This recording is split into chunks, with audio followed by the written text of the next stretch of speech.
Bonjour à tous, bienvenue chez License to Quilt. Je suis Lily, votre hôte dans cette boutique de patchwork américain. Et aujourd'hui, je vous propose de vous montrer une nouvelle collection. C'est pour la première fois que je montre une collection qui a été créée par un designer autre qu'américain. Et un nouveau projet avec les tissus de cette collection-là. Un projet débutant qui va être, je pense, très intéressant et très facile à faire pour tout le monde. La collection qui est là s'appelle Red Blossoms et elle nous vient de Brésil et appartient à la créatrice Anita Catita qui était connue jusqu'alors surtout pour des livres de couture pour les enfants, c'est-à-dire création des jouets dans l'univers des enfants. Et depuis quelques années, elle s'est mise aussi à la création des tissus et on voit bien qu'elle est très talentueuse et je pense qu'on aura affaire à elle à l'avenir de plus en plus souvent. Comme je disais, ces tissus sont imprimés au Brésil par Fabric Art et là on aura affaire à des tons de rouge, vert et beige, la collection elle-même traitant les pommes. Alors ceux qui sont amoureux des pommes trouveront ici leur bonheur. C'est une collection que je recommande vivement pour la cuisine, mais aussi pour le patch et puis même pour des objets d'habillement. Le tissu est tellement doux et léger. Franchement, c'est un bonheur de travailler tout ça. Alors ici, nous avons un Vichy avec les fleurs de pommier qui est d'un rouge superbe.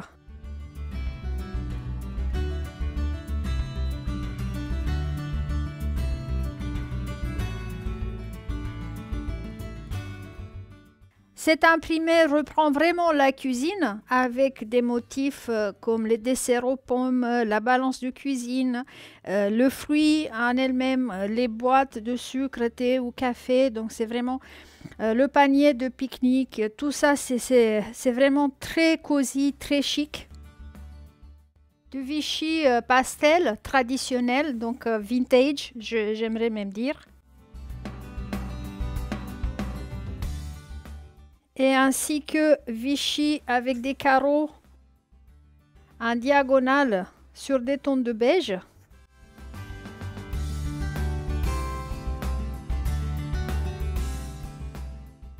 Les fleurs de pommier reprises sur un fond beige. Je vois bien un set de table, serviette de table avec ces tissus-là.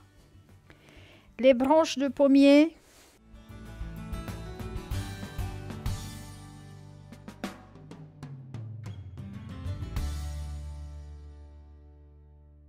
Ici, on a affaire à un fond vert mint, comme ils disent les Américains. Le déco cuisine repris sur du fond de beige. Vraiment, ce rouge-là sur le beige, c'est une combinaison qui échoue jamais. Donc c'est une belle combinaison qui est prisée d'ailleurs par la plupart des designers de tissus. Et puis regardez-moi ces belles pommes.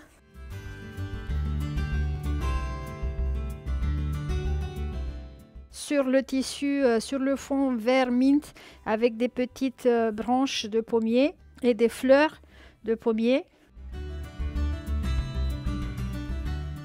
Les fleurs de pommier sur vert mint. J'ai oublié de vous dire que la largeur de ces tissus-là est de 1,50 m. Donc ils sont très indiqués aussi si vous voulez vous faire des vêtements avec. Et enfin, les pommes elles-mêmes. Regardez-moi ça. Et je ne peux pas vous exprimer le toucher. Il ne passera pas à travers la caméra, mais je vous assure que c'est très doux, c'est soyeux, c'est léger, c'est très flexible pour, si vous voulez, créer autre chose que de la décoration. Et le tutoriel d'aujourd'hui est centré sur comment coudre un chapeau d'été, un bob, voilà, comme celui-là. Alors, j'ai longuement cherché sur Internet pour un patron correct et j'ai trouvé un qui est imbattable. Je l'ai traduit, je ne sais pas à qui il appartient parce qu'il n'y a aucune signature, rien du tout. Mais j'ai travaillé là-dessus. Il y aura un téléchargement gratuit sur le site et je vais le faire avec les tissus de Anita Katita. Celui-là, je l'ai fait avec des restes de tissus. C'était juste pour tester ma théorie, voir si ça marche. Et ça marche, comme vous le voyez. Donc, on est prêt à attaquer l'été. Mon chapeau est réversible. Donc, j'ai modifié un petit peu le patron que j'ai trouvé. Ce que j'ai besoin pour réaliser mon petit chapeau, c'est 25 cm de tissu, des deux tissus pour faire l'extérieur et l'intérieur. C'était un choix difficile à faire avec tous ces beaux tissus de Anita Katita. Mais bon, j'ai choisi deux. Dans le patron, vous verrez que c'est marqué 30 cm. Mais pourquoi 25 ici? Parce que la largeur est de 1,50 m. Donc, j'aurai assez de tissu pour faire mon chapeau. Et il me faut un stabilisateur Kimberbell qui se trouve dans la boutique Ultra Light. Donc, c'est un stabilisateur qui n'est pas soluble à l'eau. Il va rester dans le chapeau et c'est de stabilisateur polymesh. Ça s'appelle polymesh. Pourquoi? Poly, ça veut dire polypropylène. Mesh, ça veut dire filet. Donc, il va se présenter comme ça, comme un filet et qui est très doux, mais qui ne permet pas aux tissus de perdre leur forme. Après, il nous faut le patron. Alors, je vais vous montrer d'abord ce que j'ai sorti. Il y a plusieurs pages. Ici, j'ai commencé par vous donner les tailles du chapeau, savoir comment trouver la bonne taille. Femme, homme, voilà, peut-être même catégorie enfant pour les petites tailles. Ici, j'ai donné les instructions pour la mesure. Donc, vous allez mesurer votre tête juste au-dessus des sourcils pour avoir la bonne taille. Ici, à la traduction, donc j'ai repris tous les termes que j'ai trouvés dans ce patron gratuit et j'ai fait une traduction, mais de toute façon, au fil du tutoriel, je vais vous montrer la procédure à tenir. Alors, il y a une spécification. J'ai changé quelque chose, comme je disais, parce que dans le patron original, il était dit que pour le rebord du chapeau, il faudrait couper 4 tissus. Alors, il faudra couper juste 2 de chaque tissu parce que nous, on le fait réversible. Le patron prévoyait qu'il n'y a que le rebord qui soit réversible. Donc, j'ai changé ça. Et ici, il y a le patron original. Et c'est ça qui nous intéresse. Il faudra imprimer les pages qui vous correspondent et découper. Alors, moi, j'ai découpé, je fais du taille M. Donc, j'ai découpé la couronne. J'ai découpé les deux morceaux qui correspondent pour la calotte. Je les ai joignés avec du scotch sur la partie grise ici. Et les deux pour le rebord. Pareil, il est composé de 2 segments qui sont attachés avec du scotch sur la partie grise. Les deux ont une partie grise et qui est superposée et collée avec du scotch. Voilà, par exemple, ici, il y a 2 segments. Donc, les deux ont une partie grise. Vous les superposez exactement. Vous mettez du scotch et puis vous découpez votre taille autour des contours qui vous correspondent. Détail très important sur les patrons, chaque pièce aura une flèche comme ça où c'est marqué grain line. Ça veut dire que cette ligne-là doit être posée parallèle au droit fil de votre tissu. Et puis vous remarquerez aussi que la couronne n'est pas ronde, elle est ovoïde, un petit peu ovale et c'est normal, c'est comme ça la forme correcte anatomique de notre tête. J'ai superposé mes 2 tissus, comme ça je vais faire d'une seule coupe tout. Et le stabilisateur n'a pas de droit fil ou contre-fil ou autre chose, donc c'est du polymèche, son élasticité est la même pareil. Donc je vais positionner mon patron avec cette ligne-là parallèle au droit fil. Je vais épingler et je vais couper autour. Moi je suis à l'aise à couper avec le cutter. Si vous préférez prendre le ciseau, il n'y a aucun problème. Faites comme c'est le plus facile pour vous. Alors, une fois que vous aurez sorti vos 3 pièces, Il faut regarder ces signes-là, les petites flèches noires. Là, il faudra faire des entailles, soit avec le cutter, soit avec un ciseau. Alors, sans dépasser la marge de couture de 1/4 d'inch qu'on va utiliser. Hop, voilà. Moi, je fais au cutter. Ça va nous aider pour positionner après, pour trouver les milieux des côtés quand on va coudre les pièces ensemble. Pour le reste des pièces, je vais plier mon tissu en deux pour couper les pièces suivantes. Donc, en l'ayant plié en deux, je vais sortir 2 morceaux, exactement ce qu'il me faut de chaque pièce. J'ai toujours orienté parallèle avec le droit fil. J'ai épinglé donc mon stabilisateur et les tissus et je vais couper au cutter également tout ça. Après quoi, je vais sortir la dernière portion. Ici, donc grain line, la flèche, je la mets parallèle. Je mets le stabilisateur aussi. Je vais épingler, je coupe autour et j'oublie pas de faire mes entailles là où j'ai des flèches. Je vais éliminer maintenant mes épingles et les papiers du patron. Et donc, nous aurons obtenu dans le stabilisateur les éléments du patron, une fois de chaque. Dans les tissus, on a l'extérieur et l'intérieur. Pour la calotte, on a les 2 segments. Et pour le rebord du chapeau aussi 2 segments. Alors, le stabilisateur, on va l'attacher juste à un tissu. L'extérieur ou l'intérieur, ça n'a aucune importance et je vais l'attacher avec des épingles. Donc, je mets sur l'envers de mon tissu et je vais juste l'épingler comme ça. Donc, il me faut encore couper dans le stabilisateur pour ces 2 petits bouts-là que je vais attacher aussi à l'envers de mes tissus et après, tout va se passer à la machine à coudre. On commence à assembler les pièces. Donc, pour la couronne, on n'a rien à lui faire. Donc, elle est doublée. J'ai oublié de mentionner, le stabilisateur est optionnel. Si vous n'avez pas de stabilisateur, ce n'est pas très grave. Moi, j'ai préféré à mettre parce que le tissu est très doux. Donc, voilà. Après, la calotte. Donc, on a 2 segments. On va les mettre endroit contre endroit en suivant leur forme naturelle. Et donc, je prends en repère les tissus ici, parce que des fois, comme vous voyez, le stabilisateur n'est pas coupé parfaitement, mais ça ne me gêne pas du tout. Alors, j'ai préparé la machine à coudre avec le pied de biche de 1/4 d'inch et le point de couture droit de 1,8 et je vais coudre ça ensemble. Et nous avons 2 côtés à coudre, donc on va fermer la boucle. Comme ça, mon stabilisateur a été attrapé dans la couture, je peux le désépingler. Et donc on a obtenu ça. Et je vais repasser les coutures ouvertes.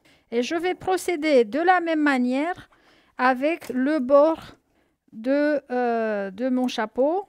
Donc on va les mettre endroit contre endroit et on va les coudre sur les 2 côtés courts et repasser ouvert.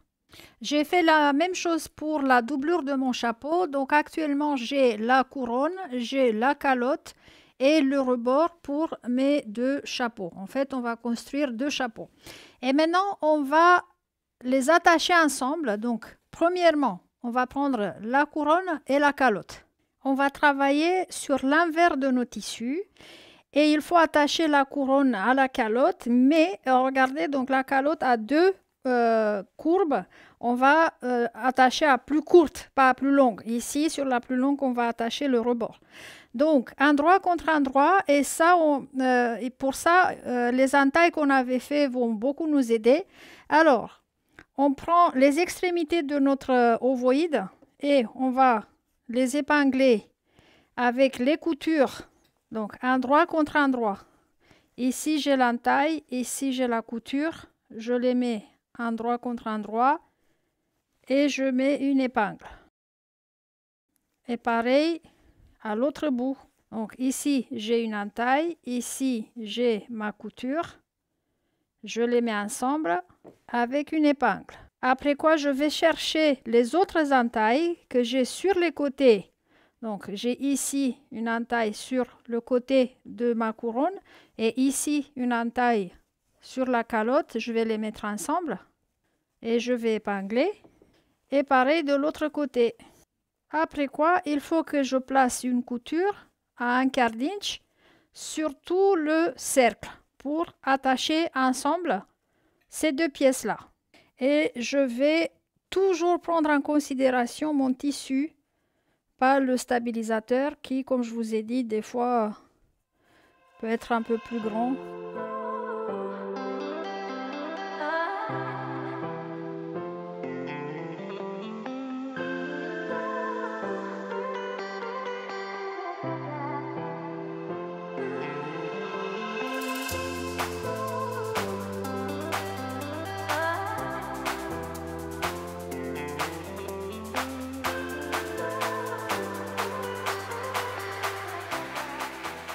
J'ai fait la même chose pour la doublure et ce que je vous conseille de faire est d'aller à l'intérieur de votre chapeau et ouvrir la couture avec les ongles comme ça pour avoir un saillant correct de vos tissus, un aspect voilà, correct à l'extérieur, donc pour la couture.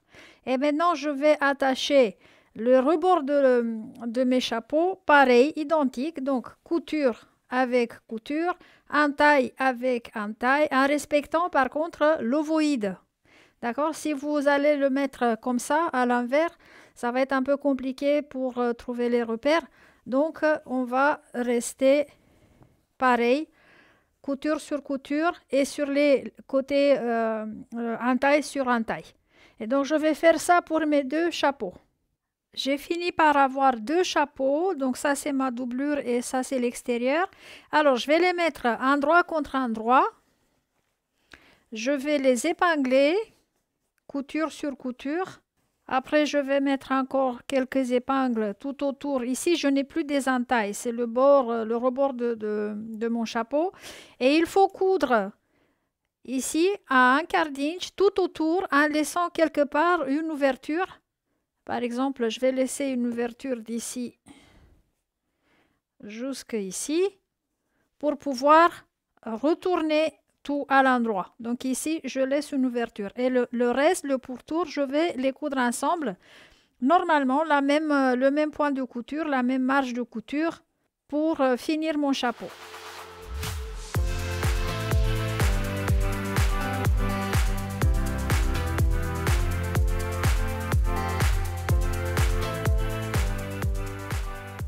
Alors ici, j'ai l'ouverture. Maintenant, je vais tout tourner à l'endroit.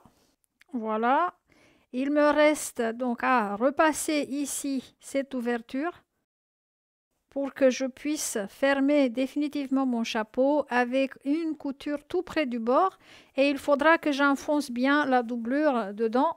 Éventuellement, repasser le rebord pour qu'on soit sûr que tout est bien assis en place avant de poser la surpiqûre autour du rebord. Éventuellement, si vous voulez avoir plusieurs coutures ici, comme on trouve dans les bobs classiques, vous pouvez les faire aussi. Moi, j'ai fait pour celui-là, par exemple, j'ai fait plusieurs coutures ici. Sinon, vous pouvez le laisser comme tel, c'est pas un problème. Donc, c'est question de goût et de préférence personnelle. Donc là, je vais tout repasser en place. Je fais ma surpiqûre et je vais vous le montrer fini. Voilà, mon bob est fini et il est réversible. Alors, j'ai repassé le rebord pour qu'il s'assoie bien sur ma tête. Plus que vous allez le porter, mieux qu'il va s'asseoir. Alors, je vais le mettre. Bon, bah voilà, mon nouveau bob est prêt. D'ici 2-3 jours, je vais encore le repasser une fois pour éviter que les tissus ils auront tendance à froncer un peu, mais je vous assure qu'ils vont se calmer. Plus que vous le portez, mieux que ça va être. C'était le cas de mon premier chapeau. Donc, le premier jour, il était un tout petit peu dans des vagues. Et puis voilà, maintenant, vous voyez qu'il est parfaitement mis en forme. Mais il faut qu'il soit porté. Bon, je suis arrivée au jeu, la boîte au refill, qui a été mise en jeu la vidéo dernière, a été gagnée par Madame Rose-Marie ou Marie-Rose Pellegrino. J'espère que je ne me trompe pas. Madame Pellegrino, ça c'est le nom de famille, c'est sûr. Donc, Madame Pellegrino, j'attends vos coordonnées postales à ma boîte mail bonjour@license2quilt.com. Vous avez ici une belle collection Aurifil signée Kate Spain. Et pour la vidéo d'aujourd'hui, je mets en jeu le matériel de quoi faire un bob exactement comme le mien, donc les deux tissus et le stabilisateur. Le patron est téléchargeable gratuitement sur notre site. Donc, si vous en avez envie de vous confectionner le même bob que moi, laissez-moi un commentaire. À la vidéo prochaine, je vais faire un tirage au sort et ce matériel-là va partir vers quelqu'un d'entre vous. Voilà pour moi aujourd'hui. J'espère que vous allez passer une bonne semaine. J'espère que vous allez vous mettre à vous confectionner vous-même des chapeaux d'été. Et puis moi, je vous donne rendez-vous à une prochaine vidéo pour des nouvelles aventures. Au revoir tout le monde.